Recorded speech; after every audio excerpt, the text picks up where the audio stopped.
శ్రీ గురుభ్యో నమః. శ్రీమాత్రే నమః.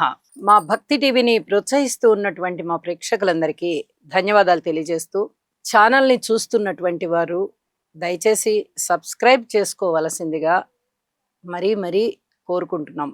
24 మే నుంచి 30 మే వరకు గల కాలానికి రాశి ఫలితాలు ఎలా ఉన్నాయో తెలియచెప్పుకుందాము. ముందుగా గ్రహస్థితులు.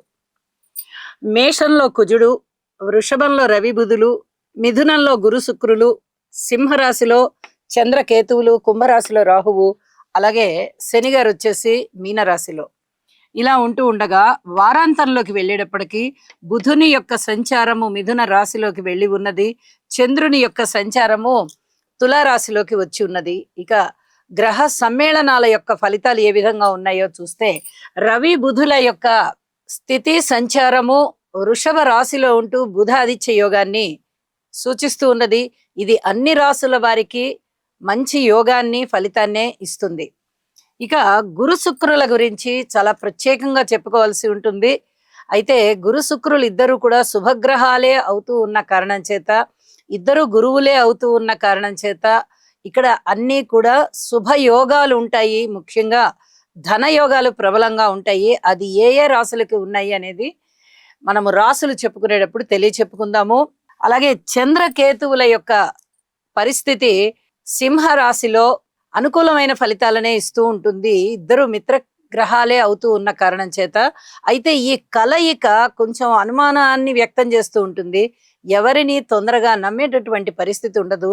అయితే ప్రతి రాశి వారు కూడా కొంచెం జాగ్రత్తగా ఆలోచించడం ఎక్కువగా. మనం ఏమన్నా ఎదుటివారి మీద తప్పుగా అభిప్రాయాన్ని పెట్టుకున్నామా, వీరు మంచి చెప్తున్నారు కదా, దీని గురించి కొంచెం ఆలోచించి నిర్ణయం తీసుకుందాము, ఇలా సానుకూలమైనటువంటి స్పందనలో ఉండండి. ఇది చెప్పదగ్గ సూచనగా తెలియజేస్తున్నాను. ఇక దృష్టుల విషయానికి వస్తే, శనిగారి యొక్క తృతీయ దృష్టి రవి బుధుల మీద సంచారం చేస్తూ ఉంది. ఇది వైద్య విద్యార్థులకి కానీ, అలాగే డాక్టర్స్కి కానీ, వైద్య విద్యలో ఉన్నటువంటి విద్య, వ్యాపార, ఉద్యోగ, వ్యవహార రంగాలలో ఏ రంగంలో ఉన్న వారికైనా చాలా చాలా బాగుంటుంది.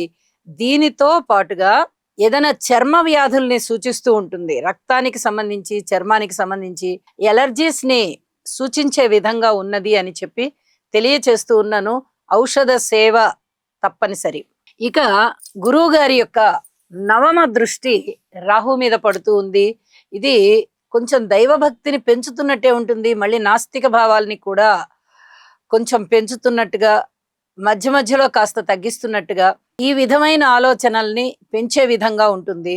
ఎవరైనా కానీ పరిహారాలు చేసుకోవడం, గురుగ్రహానికి స్తోత్ర పారాయణాలు చేసుకోవడం, దుర్గామ్మ వారికి స్తోత్ర పారాయణాలు చేసుకోవడము, అలాగే ఆదిత్య హృదయం చదువుకోవడము, ఇలాంటివి చేస్తూ ఉన్న కారణం చేత, శనిగారికి కాస్త తైలాభిషేకం చేసుకుంటూ ఉంటున్న కారణం చేత చాలా వరకు చాలా మందికి ప్రశాంత జీవితం వస్తుంది అని చెప్పి తెలియచేస్తూ ఉన్నాను. వారాంతంలోకి వెళ్ళేటప్పటికీ గురు శుక్ర బుధులు ముగ్గురు కలిసి ఉన్నారు. అయితే సున్నితమైనటువంటి స్వభావం పెరుగుతుంది, ప్రవర్తన పెరుగుతుంది. అలాగే అధికమైనటువంటి విద్య, నాలెడ్జ్ని పెంచుకోవడము, విద్య ఎక్కువగా అభ్యసించడము, ఇలాంటివన్నీ ఉంటాయి అని చెప్పి తెలియజేస్తూ, ఇక రాశి ఫలితాల్లోకి వెళ్దాం. వృషభ రాశి. వృషభ రాశి వారికి వారం రోజుల కాలాన్ని మనం పరిశీలన చేసినట్టయితే, రాశిలో బుధ ఆదిత్య యోగం ఉన్నది. ఈ యోగం మంచిదే, కానీ రాశిలో రవి గారు కానీ, రాశిలో బుధుడు కానీ అంతగా అనుకూలమైన ఫలితాలు ఇవ్వబోవడం లేదు. ఇది చెప్పదగినటువంటి సూచన. అయితే ద్వితీయ స్థానం బాగా యోగిస్తున్న కారణం చేత గురు శుక్రులు ఇద్దరు చాలా బాగున్నారు అని చెప్పి తెలియచెప్పడం జరుగుతుంది. లాభంలో శనిగారు బాగున్నారు. ఎప్పుడైతే 3 గ్రహాల అనుకూలత ఉందో చాలా అనుకూలమైనటువంటి యోగాలే అని చెప్పి తెలియచెప్పడం జరుగుతోంది. ఇక్కడ ధన ఆదాయం చాలా బాగుంటుంది, వాక్కు చాలా బాగుంటుంది, పరపతి చాలా బాగుంటుంది, సంపదలు పెరిగేటటువంటి పరిస్థితి. అలాగే ఎవరికైనా ఉద్యోగం కావాలి అంటే కొత్త ఉద్యోగం వస్తుంది, నిరుద్యోగులకి ఉద్యోగం వచ్చే పరిస్థితి కనిపిస్తోంది. వ్యాపారం చేసుకునే వారికి కూడా వ్యాపారాలన్నీ కాస్త ఎక్స్పాండ్ అయ్యేటటువంటి పరిస్థితి కనిపిస్తోంది. అలాగే ఏదైనా దుఃఖము, కలహము ఇలాంటివి రావడానికి కూడా అవకాశం ఉంది. దానితో పాటే పబ్లిక్ని బాగా ఆకర్షించుకోగలుగుతారు. ఇక దుఃఖము గాని, కలహము గాని ఉంటూనే సన్మాన సత్కారాలకి మీరు అర్హులవుతారు. పరస్పరం విభిన్నమైనటువంటి ఫలితాలు మీకు ఈ వారం చాలా స్పష్టంగా కనిపిస్తూ ఉన్నాయి. చాలా ఓర్పుతో వ్యవహరించుకోవాల్సినటువంటి పరిస్థితి. కుటుంబం చాలా చాలా బాగుంది. అన్నదమ్ముల యొక్క సహాయ సహకారాలు అంతగా బాగా లేకపోయినా కుటుంబ జీవితంలో అనేక రకాల అనుకూలతలు ఉన్నాయి కాబట్టి అనుకూలం ఉంది అని చెప్పి తెలియచెప్పడం జరుగుతోంది. మాతృవర్గ రీత్యా బాగుంది. సంతాన రీత్యా మటుకు పూర్తిగా ఓర్పు కలిగి ఉండాలి. ఇక వారాంతంలో అనుకూలమైనటువంటి రుణభారాలు తగ్గిపోయే పరిస్థితి. ధన ఆదాయం బాగా పెరిగి ఉన్నందువల్ల రుణభారాలు బాగా తగ్గుతాయి. ఇది వారాంతంలో బాగా కనిపిస్తుంది. అలాగే వివాహ జీవితంలో పూర్తి ఓర్పు కలిగి ఉండండి. ఇంకా పూర్తి అనుకూలత రాలేదు అని చెప్పి తెలియజెప్తున్నాను. వాహనాలకు సంబంధించి డ్రైవింగ్ చాలా చాలా జాగ్రత్తగా ఉండవలసిందిగా సూచన చేస్తూ ఉన్నాను. అలాగే దూర ప్రాంత ప్రయాణాల విషయంలో కూడా అనేక విధాలుగా మీకు వ్యయ ప్రయాసలకి వచ్చేటటువంటి పరిస్థితి ఉంటుంది. ఇంకొక విషయం ఏంటంటే మీరు ఏదన్నా లాటరీస్ అలాంటివి ఏమైనా కొనేటటువంటి ఆలోచన ఉన్నట్టయితే కొంచెం వాటిని వాయిదా వేయండి. ఉత్థాన పతనాలు కనిపిస్తున్నాయి.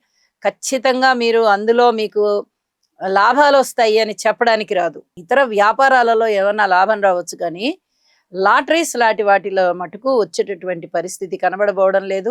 కార్మికులు, కర్షకులు, నేత పనివారు, చేతి వృత్తుల వారు ఇత్యాది వారందరి విషయంలో కూడా కొన్ని ఎక్స్పెక్ట్ చేయొచ్చు మీరు. ధన ఆదాయం శ్రమకి తగ్గ ధనము వచ్చేటటువంటి పరిస్థితి కనిపిస్తోంది. అలాగే పిత్రార్జితాలు ఏమన్నా అనుకూలమైన పరిస్థితుల్లో ఉన్నాయా అంటే ఈసరికే చర్చలు జరిగి ఉన్న వారికి చేతికి వచ్చే పరిస్థితి పిత్రార్జితాలు. ఇది చెప్పదగ్గ సూచనగా తెలియజేస్తూ ఉన్నాను. ఇక స్త్రీల విషయంలో కొంచెం ఏదైనా నిర్ణయం తీసుకోవడంలో కొంచెం తొందరపడి నిర్ణయం తీసుకోకండి, వాయిదా వేయండి అని చెప్తున్నాను. విద్యార్థులు ఇంకొంచెం శ్రమపడి వాళ్ళ విద్యా అభ్యాసం అనేది కొనసాగించవలసి ఉంటుంది అని చెప్పి తెలియజేస్తున్నాను. వారాంతంలోకి వెళ్ళేటప్పటికి చంద్రుని యొక్క గమనము షష్ఠ స్థానంలోకి వస్తున్న కారణం చేత మీకు అనేక రకాలుగా ఆదాయం పెరిగినట్టుగా కనిపిస్తుంది. నిజానికి శనిగారు చక్కటి ఆదాయాన్ని ఇస్తున్నారు. మరి ఈ షష్ఠ స్థానంలో చంద్రుడు ఇచ్చే ఫలితం పూర్వం మీరు ఎవరికన్నా ధనం ఇచ్చి ఉంటే వాళ్ళు మళ్ళీ వెనక్కి తిరిగి ఆ రుణాలన్నీ కూడా వసూలయ్యి మీకు ఆదాయం పెరిగినటువంటి అనుభూతి కలుగుతుంది. ఇది కూడా చెప్పదగినటువంటి సూచన అని చెప్పి తెలియజేస్తూ ఉన్నాను. ఇక పరిహారాల విషయంలో మటుకు ఈ చంద్రకేతు ఎక్కువగా స్తోత్ర పారాయణాలు చెయ్యండి. చాలా వరకు మేలు కలుగుతుంది. లలితా సహస్రనామ స్తోత్ర పారాయణని విడవకుండా చేయండి. మరింత మంచి జరుగుతుంది. శుభం.